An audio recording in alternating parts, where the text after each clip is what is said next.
Coba pikirkan sebentar saja, di luar sana ada keluarga yang makan cuma sekali sehari. Ada anak yang seharusnya sekolah, tapi berhenti karena orang tuanya nggak mampu. Dan di saat yang sama, dana yang seharusnya membantu mereka justru berubah jadi mobil mewah, tanah, dan rumah berlapis kaca. Kalau bukan pengkhianatan, lalu apa?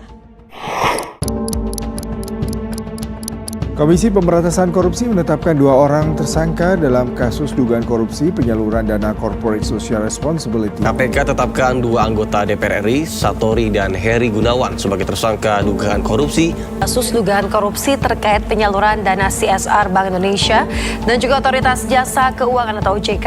2 anggota DPR dari Komisi 11 ditetapkan sebagai tersangka dugaan penerimaan gratifikasi dan tindak pidana pencucian uang terkait program sosial Bank Indonesia dan penyuluh jasa keuangan Otoritas Jasa Keuangan. Halo guys, welcome to Mariafa Channel. Jangan lupa like, comment, share, dan subscribe. Jadi tuh kalau diinti ya, apa sih yang sebenarnya terjadi sih? Kasus yang hari ini kita bahas itu adalah salah satu contoh kasus yang paling terlihat tentang bagaimana kedua amarah itu jadi dugaan korupsi dana CSR Bank Indonesia dan juga OJK yang menyeret anggota DPR, Satori. Dan memang yang bikin geger, KPK itu sampai menyita 15 mobil milik beliau. Bukan cuma itu, bahkan aset yang disita kini meningkat hingga 25 aset dengan nilai 10 miliar.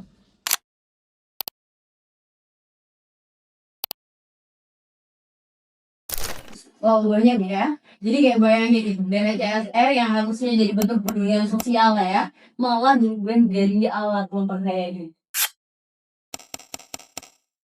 Menurut laporan dari surat.com, aliran dana CSR itu dinilai dicuci melalui proyek-proyek sosial yang selalu kan resmi. Gitu, tapi sebagian itu memang diduga fiktif. Yang aktif waktu itu, kegiatannya terlihat sangat baik seperti melalui UMKM yang penyuluhan, lalu kegiatan sosial dan pemberdayaan ekonomi. Iya benar, tapi ketika KPK itu cek lapangan nih, sebagian kegiatan itu pun nggak pernah terjadi loh. Nah, inilah bentuk TPPU guys, tindakan pidana pencucian uang yang diduga dilakukan di balik program yang ternyatanya itu amal ya kan? Dan model kayak gini musuh bahan ketahuan karena dokumen itu tersusun sangat rapi. Iya, tapi palsu. Nah, aset-aset mewah CSR yang berujung di garasi, ya kan?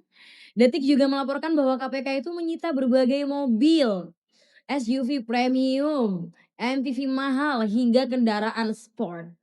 Lalu, antara mengonfirmasi bahwa jumlah aset yang disita mencapai 25 aset, yakni berupa tanah, bangunan, showroom, dan juga rekening bank.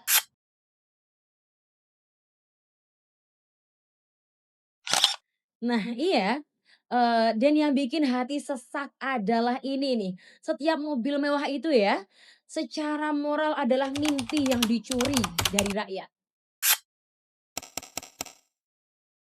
Nah, kita itu sering lihat angka besar, tapi kita itu lupa dengan dampaknya. Padahal CSR tuh biasanya untuk MKM, lalu bantuan sosial dan pemberdayaan kan ya. Iya benar, dan kalau dana itu dikorup nih, dampaknya langsung kena rakyat paling bawah gitu kan. Iya. UMKM batal dapat modal, pelatihan dicoret, anak-anak gagal dapat beasiswa. Bener banget. Ini bukan cuma angka loh, ini masa depan manusia. Dan korupsi CSR seperti ini lebih menyakitkan daripada korupsi proyek konstruksi. Kenapa? Karena yang diambil itu bukan cuma barang ataupun harta, tapi harapan seseorang. Dalam Islam, jabatan itu bukan kehormatan. Jabatan itu beban amanah. Rasulullah SAW bersabda, setiap kalian adalah pemimpin dan setiap pemimpin akan dimintai pertanggungjawaban. Artinya, uang publik itu bukan hak pribadi, itu adalah titipan. Dan Umar bin Khattab pernah bilang, seandainya ada rakyat yang kelaparan, aku khawatir Allah akan meminta pertanggungjawaban dariku. Itu standar kepemimpinan dari Islam. Nah, kalau standar kepemimpinan dipakai hari ini, banyak pejabat mungkin gak akan berada di sini. Karena korupsi bukan cuma pelanggaran hukum, tapi pelanggaran akhlak, moral, dan juga etika. Nah, pertanyaan yang lebih mematikan nih, kenapa kasus seperti ini itu nggak bikin kita marah kan? Karena kita itu sudah sering melihat berita muncul tentang kasus korupsi selanjutnya. Dan ketika sebuah masyarakat itu sudah kebal terhadap kejahatan, saat itulah moralnya milik. Ini bukan cuma masalah pejabat, ini masalah budaya. Dan juga sebelum kita lebih, ada satu hal yang harusnya kita semua tidak bisa ingat. Kalau dana yang diujikan untuk orang paling miskin dan orang paling lemah, orang yang bahkan tidak punya suara, bisa dicuri sepertinya. Coba bayangkan apa saja yang terjadi di tempat-tempat yang tidak pernah kita lihat. Kalau yang kelihatannya saja bisa serasa ini, apa kabar yang tidak kelihatan? Masalah sebesar negeri mungkin bukan korupsinya, tapi kenyataan pahit bahwa kita mulai menganggap semua wajar. Dan di titik itu, kita bukan lagi korban, kita bagian dari masalah.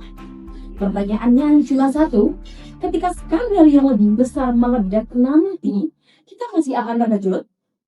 Atau sebenarnya kita sudah lama menyerah?